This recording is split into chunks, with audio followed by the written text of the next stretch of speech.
Poland is hosting largest number of Ukrainian refugees in the refugee-receiving countries, and constantly we see in our research and the data that is being generated that the mental health is named as number one problem that the Ukrainian refugees still are facing.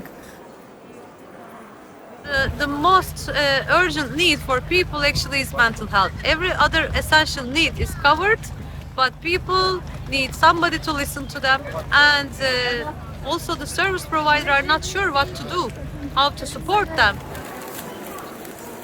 Using WHO's evidence-based tools, which are very simple tools and can be used by trained but non-specialist care providers, are very effective. And this also helps to reduce the waiting times to see the mental health specialist. Но я думаю, в принципе, все есть, но вот психологическая поддержка, потому что люди дезориентированы, приходят. У меня мама, она вообще не понимает, что, как делать. Она пришла и просто сидит и плачет. Она замкнута, сидит в телефоне и не понимает просто, что ей делать дальше. И также сестричка, она тоже сидит маленькая, она не хочет ни с кем не играть, ничего, никого не видеть, не слушать, хочет только домой. The woman, the Ukrainian refugee, came to Poland relatively recently with her 7-year-old daughter. She came with high level of stress, anxiety, hopelessness, and insomnia. She was not seeking support because she saw that it's not moral to seek support in Poland while her relatives and her husband are back in Ukraine.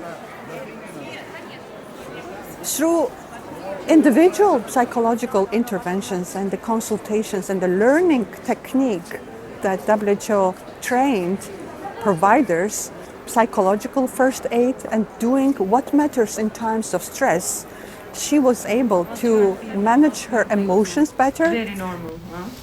You might sometimes Learning these techniques helps her to reduce the stress, and she shared with me that she was also seen by the neurologist to treat the insomnia, which is very important step considering that some of Ukrainian refugees, they don't seek the specialized care out of fear or stigma.